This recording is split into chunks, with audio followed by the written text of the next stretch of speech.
to the channel. It's Lamar West here at the Sin and Saint channel. Oh man, this is probably with my 8th or 9th video. Right now I'm still experimenting with different things. With this channel I primarily want to talk about God, talk about my faith, talk about my faith-based journey and where I'm at and things I go through and just stuff like that. As well as I'm big into sports, music, fashion. So you'll see a few other videos here and there talking about boxing or basketball or music or fashion. But it's going to be a plethora of different topics, depending on how things go. I might end up, making separate pages for different topics and stuff. So we'll see. But hopefully you guys just keep rocking with me. Like, subscribe, comment, all that good stuff. Let me know your thoughts. I appreciate it right now. And yeah, today I want to do episode 2 of the Sin and Saint podcast and just touch more on me, my story, and some faith-based things that I want to talk about. Right now what's on my spirit is prayer, like answered prayers, a shift in prayers, and grace. So for myself, I think that to give y'all a backstory, I'm 28 years old. I've written 2 books in the last 10 years. My first book came out when I was 18. Both of my books are faith-based books, talking about my faith, my spirituality, my relationship with God, kind of, memoir, you could say, just talking about my life and God and where I'm at and messages and wisdom that he's bestowed inside of me that I feel like he used me as a vessel to give out to the world. As well as clothing lines, and I'm a writer. I've written for BuzzFeed, LA Times, Louis Vuitton, Cal State University, Amazon, everything. A writer, a communication specialist, and all that good stuff. So everything that I do, I feel like I use my God-given talent of communication and writing and things of that nature. And this is just another branch of me using my writing or my verbal communication skills to spread God's word and spread God's messages. You know what I mean? I'm not a pastor. I'm not a preacher by any sense. And, as these shows keep on going, you'll learn more about me and you'll see why I'm not. And just see where I'm at in my journey and how I feel like I'm being used to speak to my generation and different generations. You know what I mean? But what's been on my mind, my spirit, I guess, for today's video is prayer and grace. I'll start with the grace. So one thing I believe is that us as Christians could do differently is get rid of the mentality that God's love, grace, and mercy is a performance-based thing that we're given. I don't think that I know God's grace is unconditional, God's love is unconditional, God's mercy is unconditional, right? And I think that when you're growing up and you're a believer in God, and because of, say, church culture or Christian traditions and things of that nature, just how the world is and how Christians are and stuff like that, it's nobody's fault, I would say. I think Christians or the church could do things wrong at times.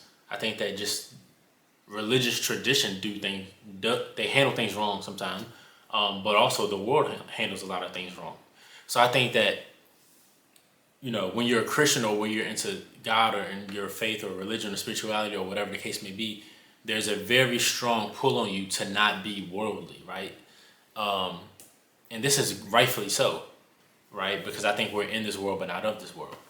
However, I think that that sometimes leaves most of us in this gray area of conflict and never at a settled, peaceful space, right? We're in a constant battle with, our spirit and the principalities of spirits, and spiritual warfare is constantly going on, things that we can't see, touch, feel, don't even know what's going on, right? Because of church and because of tradition, we have this mentality that, hey, we can't let our sinful nature lead and guide us and take over us, and that's a complete fact, right? We cannot be led by our sinful nature. We cannot let our sinful nature lead us, guide us. We cannot let our sinful nature blind us. We cannot be led by our sin. We have to walk with our spirit and not our flesh. We can't be fleshly driven. We can't be sinfully driven. We need to walk with our spirit and be spiritually driven, right? But we're also in a human form. We're also in this world, right? On this planet. So we're going to sin. We were born sinners. We're going to mess up. right? And we're going to make mistakes. And I think that conviction is good. Conviction is healthy. Conviction is, to me, in my opinion, it's like the Holy Spirit kind of giving you a compass of, hey, that's too far left. That's too far right. This doesn't feel good. That doesn't feel good. This isn't aligning with your spirit, right? And everybody's conviction is different, because for some people may be able to go and have a drink or have a glass of wine and it may not affect them. Some people may be able to go do certain things and it doesn't affect them. It doesn't bring them conviction because it may not be an issue for them. It may not be a gateway for any evil entities or energies or spirits to come in them. It might not be something that they struggle or wrestle with, right? And for the next person, it could be a complete big issue to where if you do this, you feel convicted because this is a bigger spiritual warfare issue for you, or this is a bigger, even on a worldly surface level, this is triggering, or this is trauma for you, or this will lead you to do bad habits or actions, right? So I think conviction is good, but guilt and shame is not good. And I think that all of us, every believer deals with guilt and shame at some point in your life. I think that conviction is from God, conviction is from the Holy Spirit, but guilt and shame is not from God. I think that guilt and shame is from the enemy, and I think guilt and shame is used as a tool to distance us from God, pull us away from God, pull us away from our purpose, pull us away from ourselves, and to discourage us and leave us feeling like we're defeated. I think that guilt and shame, right? Because we sin, because we're humans and we sin, we feel conviction. Because we're humans and we sin, we also sometimes feel guilt and we feel shame. That's not from God, but we do feel guilt and shame from that. And I think that guilt and shame leaves us feeling drained. It leaves us feeling scared. It leaves us feeling anxious because now we feel like, I want God's love. I want God's grace. I want God's mercy, right? And we feel as if we have to go earn his love, earn his grace, earn his mercy. That's not the case. That is not the case. God's love, grace, and mercy is not performance-based. It's not if I love you, it's not if you do good, I love you more. It's not if you do good, I'll give you grace. If you do good, I'll give you mercy. We all have grace. We all have mercy. We all have God's love, right? Now, that doesn't mean that God is condoning our sin. That doesn't mean that God accepts our sin or encourages our sin. None whatsoever. But I just think that means that God doesn't condemn us and want us to feel defeated and to lay in misery and lay in defeat every time that we make a mistake, every time that we commit a sin or things of that nature. You know what I mean? And I just recall myself being in my 20s and, I'm still in my 20s, but being like my early 20s. And I can just recall myself being wore out and drained and exhausted because I'm going through each day feeling like I need to earn God's love, earn his grace, earn his mercy, earn my blessings. Like I went through each day feeling this, right? And I could just recall how exhausted and unhappy and unpeaceful that was, right? And then I got to the point where I started to realize, okay, his love and grace and mercy is unconditional, right? That doesn't give me the okay to abuse it.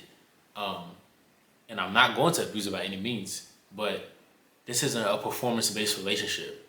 And I think that once I was able to wrap my head around that, once I was able to grasp that concept, it did give me a sense of peace, because realistically, one of the most trying times that we feel anxiety as humans is, say we're taking a test, whether you're taking a driving test, a school test, or whatever the case may be, because you feel the need to get every answer right. So if you're going through life, you're going through each and every day feeling like, I need to get every answer right. I need to do the right thing each and every time, all day long, right? You live with this anxious, overwhelmed, exhausted, drained feeling. But when you come to realize that God's love and peace and mercy and grace is just with you 24/7 and it's freely given, it's not a performance-based thing. It's not dang, if I mess up once today, if I sin once today, my whole day is ruined. If I mess up once today, God doesn't love me, or God isn't going to bless me, or God is going to take away his mercy or grace from me. That's not how it works. But we often have that mentality, right? But I say for my personal self, if my life was based upon my actions, my decisions, my thoughts, my mistakes, my life would be trash. My life would be terrible. But my life is not trash. My life is not terrible. And that's only because of God's grace. It's only because of God's mercy. Period. That's the only reason I'm here. And I don't just believe in God. I need God. I rely on God. And I know God. Right? That does sometimes leave me feeling an immense amount of pressure. Like, man, I don't want to hurt God. I don't want to let God down. But God has just shown me time and time again that he covers me. He's revealed to me time and time again, son, I have your back. I love you. You're great. My grace is here. My mercy is here. I'm going to protect you no matter what. That doesn't mean my sins haven't gone unpunished. That doesn't mean that I haven't went through my struggles and I haven't reaped things that I've sown because of my sinful nature, because I have. I've been through the valleys. I've been through the darkness. I've been through all of it. I've had to face things that you wouldn't even want to imagine. You know what I mean? I just have so much more joy now knowing that God, that his love for me isn't performance based. And man, that was something I struggled with for a long, long time.